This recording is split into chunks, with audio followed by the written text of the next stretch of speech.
Hey guys, Mike with the Pop Culture Playhouse, and welcome back to the new Blu-ray DVD Weekly Wrap-Up series. In this week's installment, we got another great stack of titles to showcase for you, including the recently released Never Sleep Again Elm Street Legacy documentary from Image Entertainment, as well as advanced sneak peeks at Scream Factory's upcoming releases for Kevin Tenney's Witchboard, as well as the collector's edition of Night of the Demons and Twilight Time's first foray into the 3D format with Man in the Dark 3D. All this and much more, so sit tight and we'll be back in just a minute.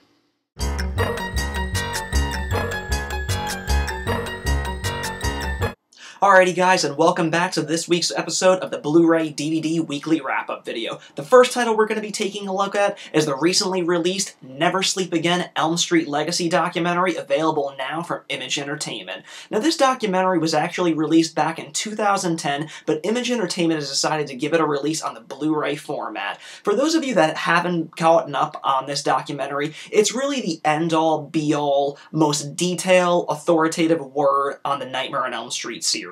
And if you're somebody like me who grew up in the late 80s, early 90s, Freddy Krueger was all the rage. And, you know, Freddy Krueger and the Elm Street series in particular holds a really special place in my heart because, believe it or not, the original Nightmare on Elm Street was the first film I ever saw. First film. I was 3 years old, so Freddy and the series, you know, all around just has a very special nostalgic part in my soul. So as far as 1980s slashers go, Jason, Michael Myers, Chucky, they're all great, and I love those franchises dearly, but all of them really pale in comparison to Freddy and the Elm Street series. That is just my favorite 80s, you know, slasher franchise, and I love it, you know, immensely. Now, in Never Sleep Again, the Elm Street Legacy, this really comprehensive, detailed documentary runs nearly 4 hours and literally, you know, covers everything that has to do with the franchise. It goes through each film individually, talking with all the makers and as many cast members as they could get together. They literally speak to everybody involved. I think one of the most noticeable people that they didn't get a chance to talk to was, understandably, Johnny Depp, considering he's gone on to so many, you know, bigger and better things since his Elm Street days. But that being said, they really talk to everybody. You know, as far as the first film, they talk in depth with the creator, Wes Craven, of course, original cast members like Heather Langenkamp, John Saxon, Amanda Weiss. And then moving on through the sequels, they really managed to talk to a lot of people that you hadn't seen in years, like Mark Patton from Nightmare on Elm Street 2, as well as all the directors from those, like Jack Sholder, Chuck Russell from Nightmare 3, Rennie Harlan, Stephen Hopkins, Rachel Tallahaye, and just everybody involved. I mean, Miko Hughes from New Nightmare, everybody, makeup effects guys. They even spend, you know, a pretty fair amount of time on Freddy's Nightmares, the short-lived television series that ran in the late 80s. So it's a really, really detailed and amazing look at this franchise that, you know, you grew up loving and watching, you know, all these sequels year in and year out, whether you grew up with them theatrically or really, you know, developed your love for them during, you know, the boom of the VHS days like I did. But I just love this documentary. I bought the documentary back on DVD when it was originally released, and now that Image Entertainment has put this out, they've also jam-packed it with just a slew of special features. I mean, the documentary itself, like I said, runs nearly 4 hours, but on the second bonus features disc, you also get over 100 minutes of extended interviews, which are actually really good and very detailed, just as detailed as and informative as the main documentary. And then on top of that, you just get so many other great special features. There's a little interview that I kind of wish would have ran a little bit longer. It actually is an interview on the poster artist who designed the first 5 Elm Street posters. You also have a cool look at James Rolfe, the angry video game nerd, and his episode on the Nightmare on Elm Street NES game. You get some cool featurettes on, you know, a bunch of people that, you know, work on Nightmare gloves and sell them exclusively on websites. You get a Horror's Hallowed Ground featurette, which has been popping up a lot on the Scream Factory releases, where host Sean Clark goes around to the filming locations from the films and shows them as they were, you know, back then, and of course how those locations look today. So, you know, needless to say, this thing is just jam-packed with so much stuff, and Probably one of the, cooler things that they have on this is an actual audio commentary from the makers of this, directors Daniel Farrens and Andrew Cash on this. So it's really cool to see such a really long and lengthy documentary have a really full-fledged audio commentary on that. So overall, if you're a huge fan like I am of the Nightmare on Elm Street franchise, this is the definitive document that you need to have in your collection. I mean, they speak to everybody. You're just going to learn so many, new things about the franchise, get everybody's honest, opinions about it, looking back on this franchise after so many years. So if you're a fan like I am, you're going to find yourself returning back to this documentary again and again and again. It's an essential thing to have in any Elm Street fans, collection without questioning it. Let's go ahead and take a look at this packaging. Of course, they're retaining that cover art that they had on the original DVD release. I think it's really cool, really nice custom cover art. As you can see, this is a 2-disc collector's edition. And then when you flip over, you get some cool screen grabs of a few, interview segments on here, like Heather Langenkamp, Wes Craven, of course, Robert Englund, Freddie himself. You get Alice Cooper there. You get a few, a list of a few of the bonus features, because this thing, like I said, is just jam-packed with so many they couldn't fit them all. And let's go ahead and pop this open. And as you can see, some disc art for discs 1 and 2 that basically mimic the cover art on this. So pretty cool stuff right there. But like I said, guys, Nightmare on Elm Street is my favorite 80s franchise as far as slashers go. First film I ever laid my eyes on. So this documentary was just an absolute joy for me, and I love revisiting it. So you should definitely pick this up if you're a big fan of the Nightmare on Elm Street franchise. It's available right now from Image Entertainment. Alright guys, and moving on to some more horror goodness, we're going to be taking a look at Scream Factory's upcoming release for Witchboard, available February 4th. Now for those of you that haven't seen Witchboard, it stars Tawny Kitaen, most famously from the Here I Go Again video by Whitesnake, as well as Bachelor Party, playing a girl named Linda, who's introduced to the power of the Ouija board by her ex-lover at a party. And before you know it, she's, slowly introduced to the deceased spirit of a 10-year-old boy named David. And of course, slowly but surely, she becomes very addicted and obsessed with the power and mystique of the Ouija board, and, demonic possession plays into it, so it's up to her current boyfriend and her ex-lover to put a stop to it before, more horror and murder continues on. I had actually never seen Witchboard up until a few short years ago, having coming off the heels of loving Night of the Demons for so long, and a buddy had actually asked me, have you ever seen Witchboard, Tenney's, director Kevin Tenney's first feature?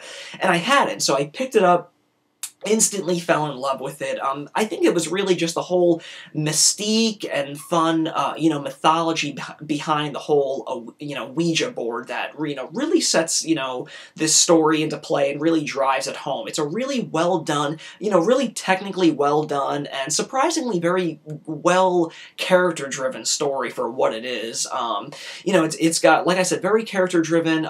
Tawny Kitaen plays this girl, who was with this guy, her ex-lover, who actually introduces her to the Ouija board at a party where everyone's, having a good time, and they bust out the Ouija board, and that's where she's first introduced to this deceased, spirit of David.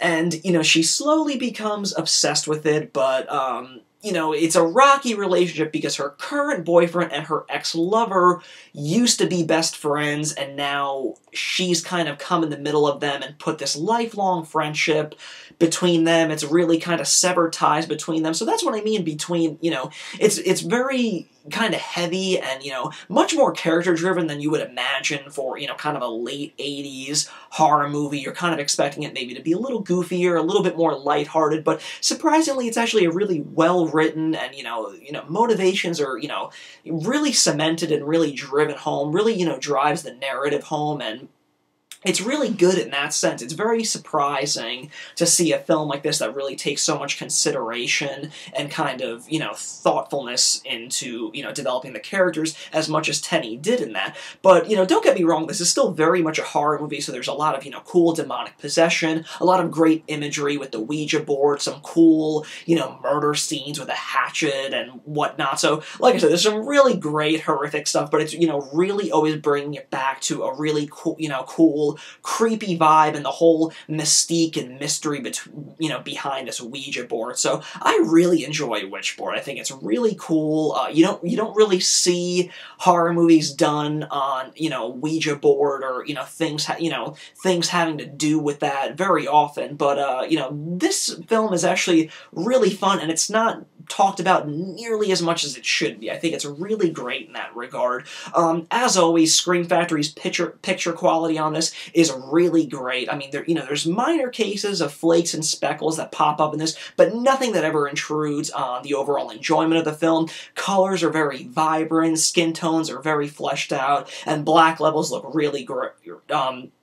Really great in this. But overall, I mean, I was really impressed with the transfer on this. I just thought that it looked great. Just really vibrant stuff. The DTS HD Master audio track is really great. There's some really cool songs in this. This main theme song, I think it's called Bump in the Night, really, drives your speakers, really gives them a good run. So overall, the sound quality is really great on this, and, the special features are just a knockout, especially for this not technically being a collector's edition. It's certainly treated as such in the special features department. You get 2 audio commentaries on this, including one with writer-director Kevin Tenney with a few of the actors, as well as another one with Tenney again with the executive producer and producer. You also get a new 45-minute documentary on them, with Talking Now with director Kevin Tenney, as well as the entire cast from this film, including Tawny Katane and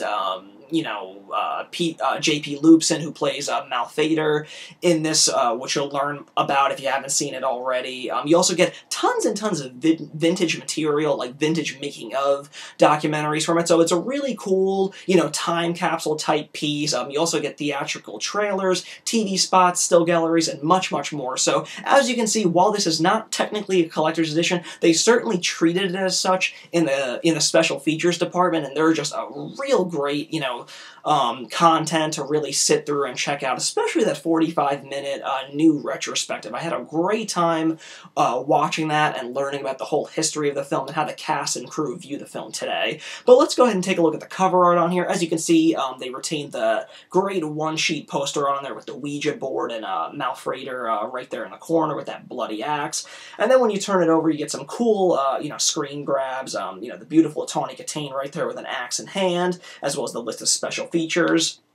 And then when you open this up, this is a Blu-ray DVD combo pack, and as you can see, you get some great disc art there that kind of mimics that one-sheet poster art again, and you get some cool disc art in the back there, or some cool reverse cover art right there in the back. But like I said, Kevin Tenney's first feature film with Witchboard is a really fun one, and like I said, I think it's grossly underrated, really great, really well written, very technically sound film, and surprisingly very character-driven for what it is, but some really great horror elements are going on in this one, but it's a really fun time, and, if you're a fan of late 80s horror films and Scream Factory, Witchboard is definitely one to pick up come February 4th.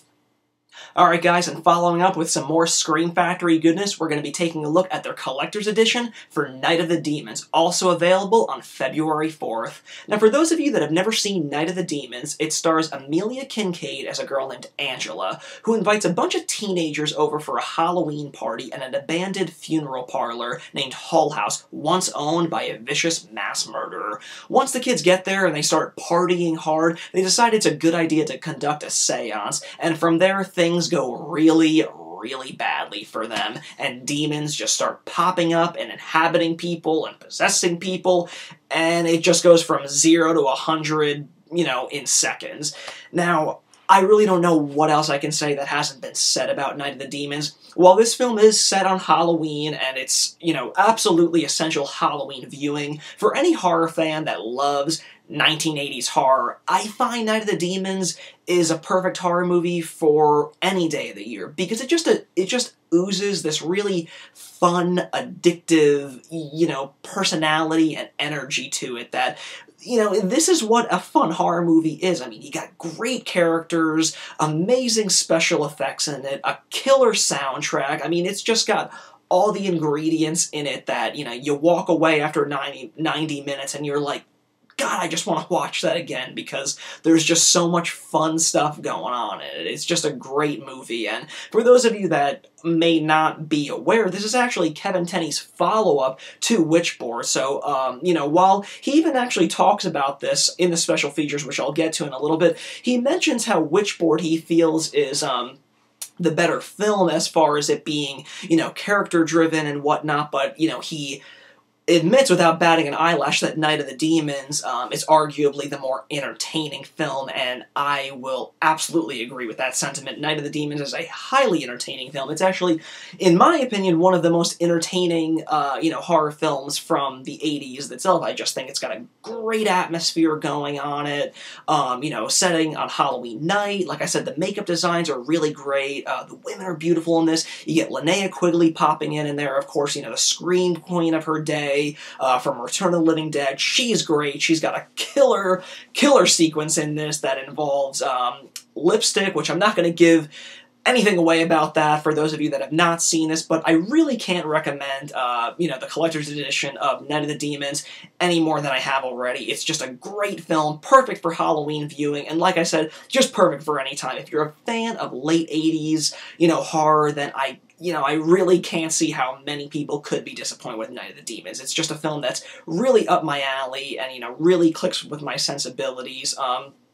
The transfer that Scream Factory did on this, again, just like Witchboard, really stunned me. I mean, I just think it, you know, everything is just so great. A lot of great, you know, vibrant colors in this. Skin tones are really, really accurate. It's just got a really overall very clean appearance to it. And for it being a really, you know, darker film, you know, the majority of the film taking place, you know, in Hull House where, you know, there's no electricity. There, you know, all the kids are kind of walking around by candlelight and flashlights. It's a very dark film, so the black levels are actually handled remarkably well in this. I mean, there's no crushing going on. It's just done really, really well, so that was the thing that really jumped out at me the most, was just how well this transfer looked, considering at how, you know, how dark of a picture this really is, but, you know, everything is just there in beautiful 1080p clarity, so, you know, there's no disappointments to be had with a transfer on this. The DTS HD master audio is also great. You got a great soundtrack on this with some great punk jams on this, and they come out really loud and very robust. Dialogue comes out with any hitches, so overall, technically speaking, looks and sounds really great, so nothing to worry about in the technical department for Night of the Demons. And this being a Blu-ray DVD collector's edition, once again, Scream Factory has, you know, stepped up to the plate and just kind of proved why they're so good at what they do. This thing is just choke full with special features, including a new audio commentary with director Kevin Tenney, as well as actors. You get, actually, 2 audio commentaries, excuse me, both with Kevin Tenney on them, with the second one also having executive producer and the producer Jeff Jeffrey on this. You also get a 71-minute retrospective documentary on this that talks to Kevin Tenney, Amelia Kincaid, Linnea Quigley, Steve Johnson, who did the remarkable makeup effects in this. That is probably, without batting an eyelash, my favorite documentary to ever grace a Scream Factory release yet. I just think that it's so detailed, it's really informative, you get everybody talking on this, it's just shot really well. I just thought that all the interviews were really great. You walk away with so much knowledge and, you know, background history on this. It's, you know, it's definitely my favorite documentary to date on a Scream Factory release. You also get an extended 20-minute interview with Amelia Kincaid herself. You get a promo reel, you get a video trailer, a theatrical trailer, TV and radio spots, still galleries, and much more. So really, you know, a collector's edition that really lives up to its name from Scream Factory. But that said, let's go ahead and get into the packaging on this. As you can see, being a collector's edition, it does grace another custom artwork, this time by Nathan Thomas Milner, who's done another great job on this. I particularly find this design really, really cool. As you can see, front and center, you get Linnea Quigley, with lipstick in hand, you know, with that very infamous sequence that I was talking to you about before, but really cool design on that. And when you flip that over, You get some really cool stills from the film, as well as a listing of the special features in the synopsis, of course. And then when you take the slipcover off, as with all of their collector's editions, you have the option to switch it over, like I did, to the original one-sheet poster artwork, which is great. I have this one-sheet poster in my collection. I love that. And then when you flip it over, you actually have some more, some different image stuff on the back. And then when you pop that open, Blu-ray DVD combo pack, mimicking the one-sheet poster artwork, so really great discard. But like I said, guys, if you're a fan of late 80s horror films and, of course, Scream Factory, this is another quality collector's edition from Scream Factory, so be sure to pick up Night of the Demons when it becomes available on February 4th. Okay guys, switching gears quite a bit to a personal pickup, we're going to be taking a look from Sony Pictures at Captain Phillips. Now for those of you that missed this theatrically like I did, Captain Phillips is actually based on the true story of the 2009 hostage situation where a U.S. container ship was actually hijacked by a bunch of Somali pirates, and in the film, Tom Hanks actually plays that captain, Captain Richard Phillips, and as they're trekking and doing a voyage, they're slowly but surely hijacked by a bunch of Somali pirates, and it's all about just kind of, the ship getting hijacked, and then, more importantly, Captain Phillips actually getting taken hostage by the Somali pirates as, the Navy is on them, and it's a very tense standoff as to whether, Tom Hanks' character is actually going to live, or what's going to happen, what exactly is the Somali pirates' motivations. It seemed very clear in the beginning that they really just wanted to hijack the ship for money and take, as much as they could, but they're kind of just going moment to moment, and they obviously seem like young men, and it's very, they're really unsure of their decisions. They're kind of just going, moment to moment, so that just kind of makes the whole reality of the situation that much more real, and, it's very nail-biting. I do recall very faintly this happening, although I was never really sure on the details of what actually went down, so going into this film, I was completely blind as to what the outcome was going to be, so it really just made for that much more of a tense viewing experience. And, with the Oscar race coming, upon us, Captain Phillips is once again becoming a bit of a controversial topic, because a lot of people were hailing this as a remarkable film, as it was. I thought it was a really, great film. A lot of people are talking about it because, surprisingly, Tom Hanks was not nominated in the Best Actor category for this or his performance as Walt Disney in Saving Mr. Banks, which is really surprising to me, because between the two, I thought that at least one of them should have earned him a spot in the Best Actor category, but for whatever reason, it just didn't seem to be his year, I guess. But Tom Hanks is really phenomenal in this, but the real diamond in the rough in this film is actually the head Somali pirate who abducts Hanks' character, and it's played by an actor by the name of Barkhad Abdi. This was actually his first film that he's ever acted in, and the guy is just remarkable. I mean, he really just, you're just very chilled by his performance. I mean, it's very scary. It seems like it's a real, hijacking pirate that's, starring in this film. It's a very, very, eerie and, effective performance by this up-and-coming actor. So, I really hope to see more of him from the future, because his performance was really incredible. But, overall, this film is a really, really well-done film, directed by Paul Greengrass. Very tense, very exciting. If you weren't really keeping up on the headlines of this story like I was, and you weren't really too sure about the outcome of what happened in reality, that makes for, a really, really enjoyable viewing experience. Like I said, I mean, it's really great. Just a really, very intense, adrenaline-fueled film. I really enjoyed Captain Phillips. If you're a big fan of Tom Hanks or Paul Greengrass's work, I really don't think that many people are going to be disappointed in this. Very effective film, but as a film, shot in 2013, as to be expected, this film looks really beautiful in high definition.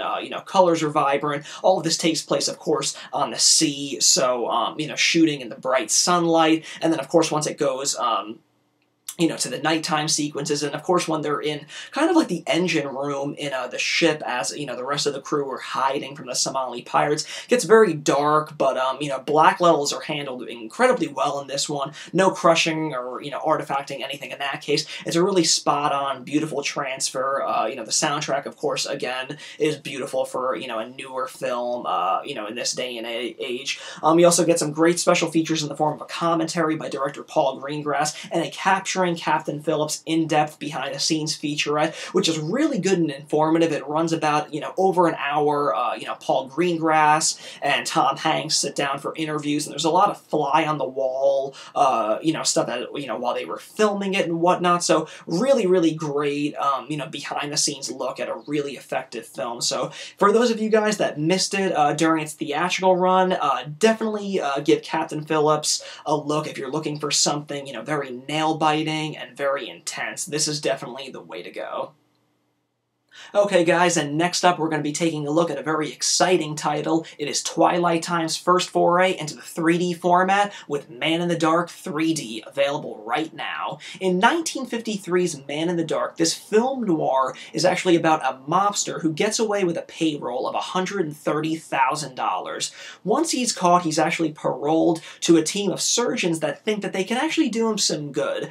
And upon going under the knife, they conduct a brain surgery that thinks that can fix him of his criminal behavior and kind of just make him live a straight life. So coming out of surgery, he's actually dealt with memory loss and doesn't remember a thing about who he is or what he did in his past life. But slowly but surely, his old cronies decide to kidnap him and want to know what happened to the money that they helped to rob with him. With no knowledge of, anything having to do with the robbery or his former life, he's kind of dealt with these nightmarish images, of course presented in 3D, and from there, some crazy things happen utilizing the 3D format, but overall it's a really fun time.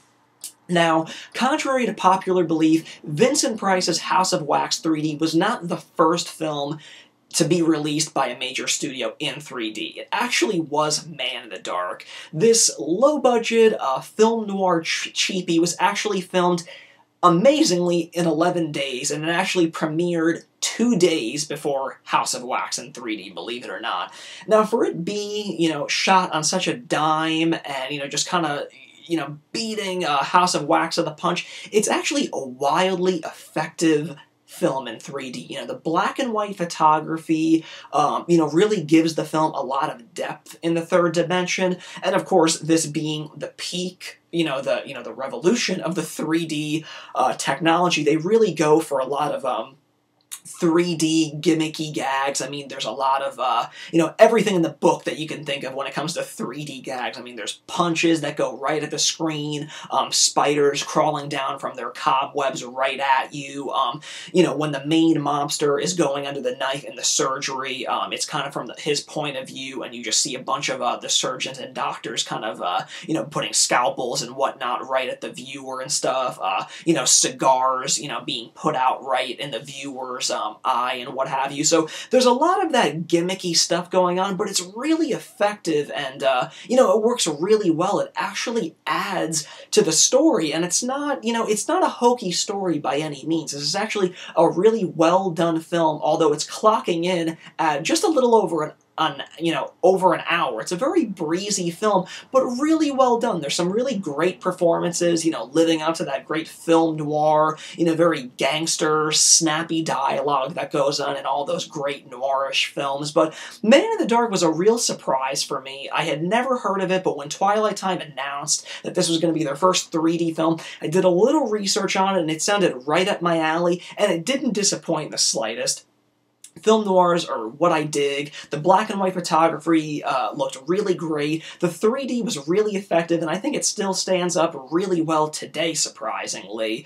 For this film being, black and white, and especially from the early 50s, I wasn't expecting a crazy amount as, in the form of, a really, remarkable transfer, but I was really surprised at how well the transfer does look in this. There was no scratches or pops or anything in the transfer. To to be seen. So I was blown away by that. I was, really expecting some scratches, to be seen, especially for it being such a low-budget film, shot as quickly and cheaply as it was, utilizing this cutting-edge technology at the time. So Twilight Time's transfer, really threw me for a loop. I think it looks really great. The black and white photography looks really gorgeous. The soundtrack looks good. No dialogue gets dropped. The score comes through really nicely at times. So overall, very impressed with Twilight Time's first leap into the 3D format. Nothing much in the way of special features. You get a theatrical trailer, but you also get a booklet with some great liner notes inside, which we're going to take a look at in just a minute. But let's go ahead and look at that, great cover art on there. Very simple and effective, really living up to that whole noir angle that's going on. And when you flip that over, you get a very nice screen grab from the back, as well as a synopsis of the film. And then when you crack this open, you get some cool disc art, as you can see, that mimics that cover art. And then over here, you get a booklet, as I was talking about before. And I'll showcase that for you guys a little bit. Really great essay inside that goes into, the history about it beating House of Wax and this being the first 3D film to be released by a major studio.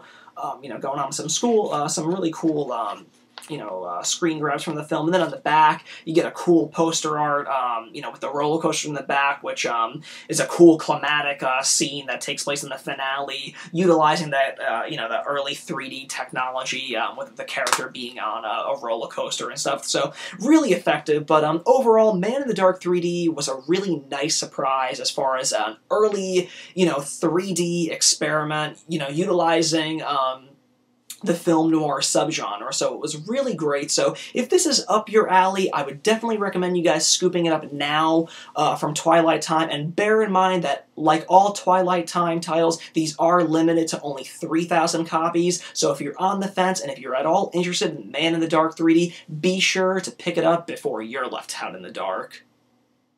Okay guys, and the final film that we're going to be talking about in this week's installment of the Blu-ray DVD Weekly Wrap-Up is the recent DVD release from Grindhouse Releasing of Vic. Now, for those of you that aren't familiar with Vic, this is actually the short film from Sage Stallone, son of Sylvester Stallone, but also co-founder of Grindhouse Releasing with Bob Murawski. Sadly, Sage Stallone passed away about a year and a half ago, 2 years ago, but this short film that he directed back in 2006 stars Clu Gulager, who, of course, is a, synonymous.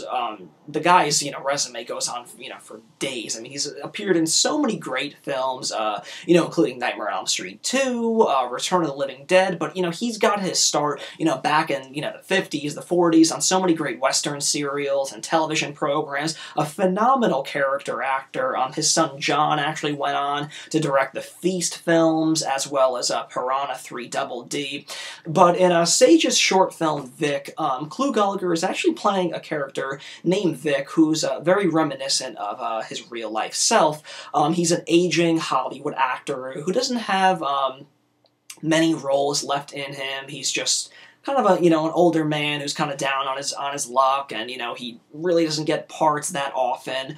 When a phone call comes his way from a young hotshot producer with a script and this part that Vic is just absolutely transfixed on, and he knows that he can play this part. So, as an older man, he's kind of scrambling to, make this become his reality, and sees this as kind of like, his last swan song, or, his last, big hurrah in front of the silver screen. And, for a 30-minute short, it's an incredibly heartfelt, effective, well-done short film, and I'm so pleased that Grindhouse Releasing, put this out as really, a great final ode to Sage's legacy, because, this short film really just goes to show that, not only was Sage, an amazing, preserver of, older, exploitation and cult films, but, the guy had a, an amazing eye, too, and Vic really showcases it. Vic is one of the finest short films that I've seen in years. I mean, I was completely glued to the screen. I thought